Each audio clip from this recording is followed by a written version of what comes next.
Hi guys, it's Yashi and welcome to Crypto News Today. Today's episode is mostly about FTX. Yesterday we started talking about how FTX was going through insolvency, and right one day after, or not even one day after, a few hours after that, we saw that Binance was trying to buy them out. So let's get started. Right here, of course, first article you see, Sam Bankman-Fried, no longer billionaire after 14 billion overnight wipeout. If we go right here, what happened to this guy? He went from 14 billion to only 1 billion.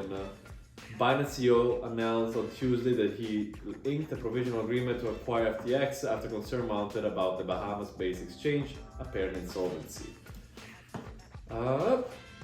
Bernstein, okay, what are the consequences of this situation? First of all, long crypto traders take on 700 million in losses as market falls on FTX contagions.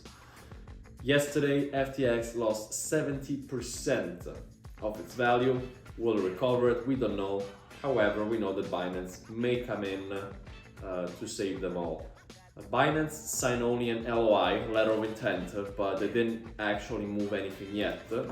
Another consequence is that Binance FTX still may attract antitrust regulators' attention. Why?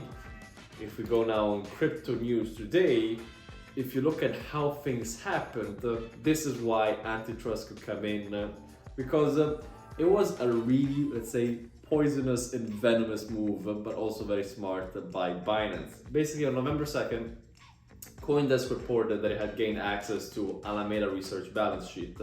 Alameda Research is a company owned by Sam Bankman-Fried, and of course, they claimed that the firm that has close ties to FTX was loaded with exchange's native exchange token FTT. Most of the other holdings, on the other hand, were super liquid, meaning that there was not enough money to cash out if there would be a liquidity issue, if they needed the money immediately.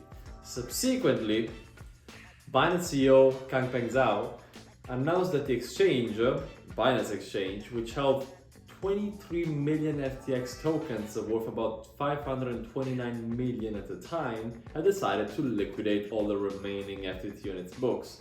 The news then led to a selling pressure on FTT, which put the coin plunging from its daily high of $22. It went down, and if we go on FTT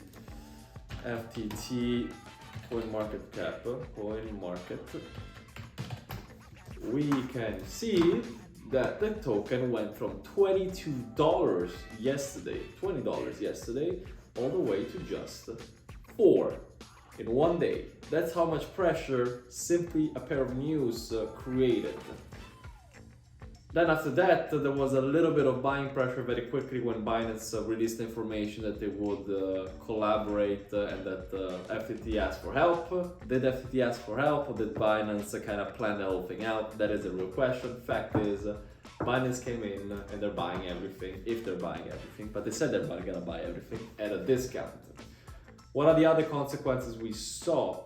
Bitcoin price, the current Bitcoin price is 18,395. All the sales that started yesterday created a little bit of discomfort across the whole market and led to a price of 20 plus K all the way to 18,000.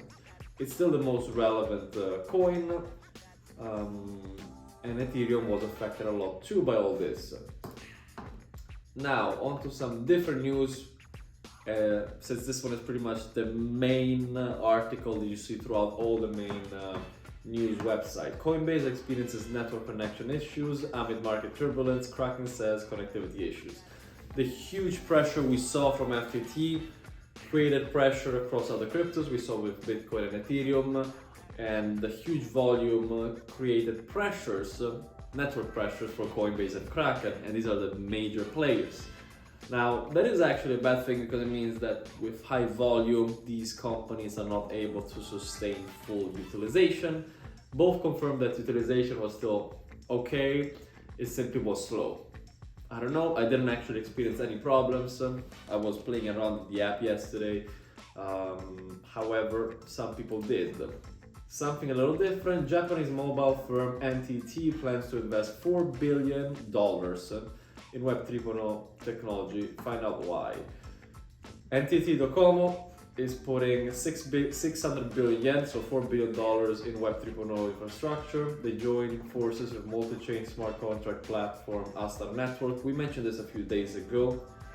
Irish service company that is working also with a center. The joint effort will take the form of a consortium, allowing individuals and corporations to utilize tokens for governance. It is worth noting that the Japanese government owns 1/3 of the stock NTT Docomo, parent company entity. So we're seeing here, Japanese government, private company, and an international company, Irish company, working together to create tokens for governance. Very interesting. It's a step towards government.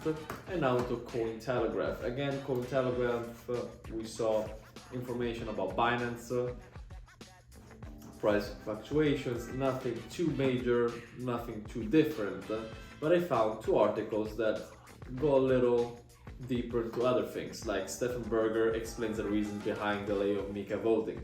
Mika is, how can I explain it?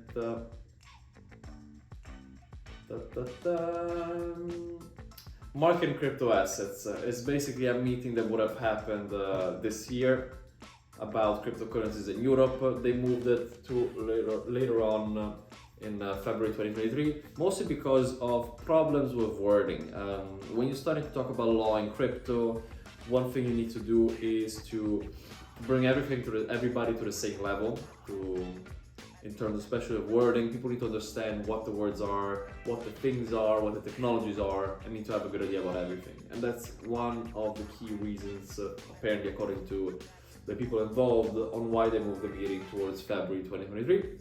Which again means that from a legal perspective, people are still not ready yet to talk about crypto. Everybody has a different idea about it, but we're getting closer to some actual proper conversation.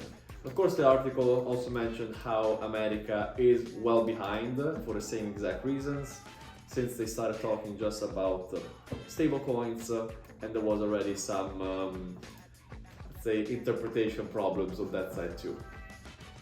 Last but not least, Ramp, builder of crypto payment rails, raises 70 million. Ramp is a company that is trying to is bringing a more streamlined experience when transacting with cryptocurrencies. They provide non-custodial full stack payment infrastructure that, when deployed, lets users buy crypto assets inside decentralized application and websites. So they're simply an integrated company that are trying to make the crypto experiences much easier, and they raised in a second round another $70 million. It means that people actually believe in these people. We'll see how what will happen. They have been out since, let's say, they became famous since 2021, where they raised 53 million in Series A funding. Guys, that's all. Again, today most of the, let's say, articles regard FTX, FTT. Funny thing, FTT used to be seen as the company that was bailing out other crypto exchanges and bringing security to the market, ended up being the ones bailed out themselves by Binance. What this is basically saying is companies that actually focus on being resilient are the ones that will survive the long term. Companies that just spend around are the ones that will die out or will be bought out. And that's exactly what seems to be happening with FTX. Guys, that's all for now. If you like what I'm doing, please like and subscribe. If you'd like me to add some other news articles or websites that you know about, please let me know. And I might add them on these crypto news updates. Thank you guys. Ciao.